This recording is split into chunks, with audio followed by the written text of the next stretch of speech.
نن به در سره د هغه کاغذاتو اسنادو او ډاکومنټس په هکله خبره کوم چې کوم موږ ته دلته خلیجي ملکونو ته راوړل ضروري دي او په کومو موږ ته دلته کې کار میلاویدلی شي.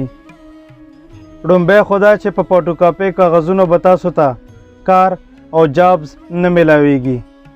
د ځان سره اوریجنل کاغذونه راوړو. بعضې خلک دا غلطي هم کوي چې د ځان سره خو به اوریجنل کاغذونه راوړي خو اټسټیشن یې نه وي کړی.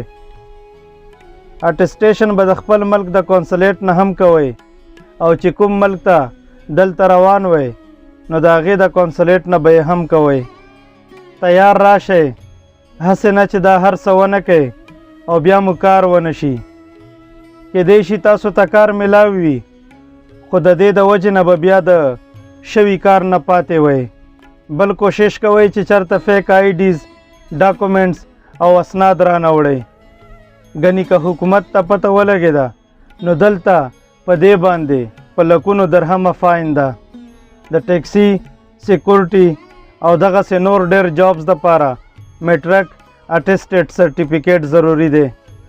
اکثر خلک دلته راشي او بیا په دې مسلو کې ونخلي چې هله کار راته میلاو شوه چې اوس خپل ډاکومنټس او اسناد اټسټ کم. نو کمپنۍ دومره انتظار نه کوي. دلته نور کوالیفاید خلک ډیر دي، هغه به هایر او په کار ولګوي، ته به دغسې پاتې وې. او بل دغه تپوس هم رانه خلک کوي چې د دوبۍ ډرایوینګ لایسنس به څنګه نوی کو چې سړی په ویزټ ویزه وي. نو دغه مسافر رونه د خبر وي چې لایسنس چې تر څو ستا په ښه ویزه د کمپنۍ سره نه وي لګېدلی او یا د خپله فریلانس ویزه چې موږ ورته آزاده ویزه وایو نه وي لګېدلی، تر هغې ستا لایسنس نه نوی کیږي. امید دی چې ویډیو به مو خوښه شوې وي ځکه چې ډیرو ملګرو د دې په هکله رانه تپوسونه کول.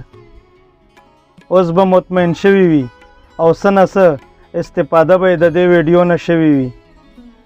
ویډیو در سره لایک او د ملګرو سره یې شیر کړئ او زما یوټیوب چینل خامخا سبسکرایب کړئ. خوشحاله اوسئ.